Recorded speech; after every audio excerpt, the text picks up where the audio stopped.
Y así hablaba la Jacinta en mi pueblo, yo lo oí. Cuando las aguas llegaron y se tuvieron que ir, mezclando un buen castellano con algo de guaraní. Esto fue lo que ella dijo, yo lo voy a repetir.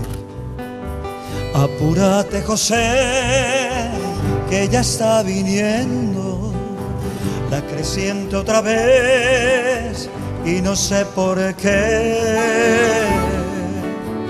Esta vuelta a las aguas me dan más miedo. Todo el bicherío la está anunciando como nunca fue. Ayer, José, ya junté los críos y el atadito en el carrocué. Doña Pancha vino al amanecer y se fue con frente para el batel. Se llevó unas colchas y algunos trastos en el carrocué. Ya pasó la eulogia Camba Maciel, orillando al pueblo por el tapé. Apúrate, digo, que llega el río y no sé por qué el silencio aturbe asustándome. Nunca fue tan triste un atardecer.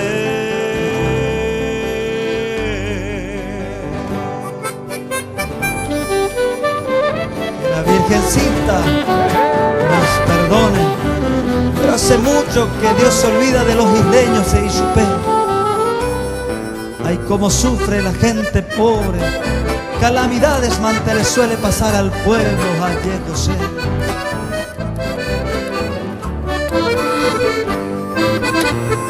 ¿Recordás la otra vez lo que no pudieron andar el camino?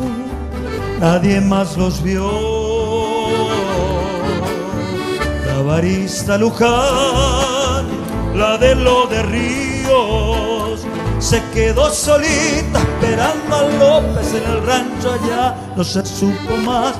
Cada Viernes Santo suelo rezarle el rosario Angar. Apúrate, digo, fíjate bien, el Jacinto Gómez pasó también. Fue de lo del chino para buscarle a la guaina de él. Ya junté la atado y lo cunumí, y a mi virgencita, la de Itatí, le pedí con rezo que nos ayude para seguir.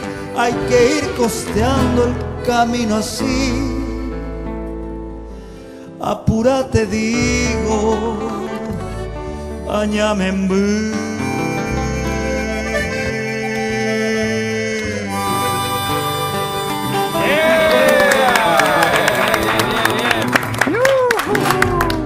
¡Qué buena! Canción.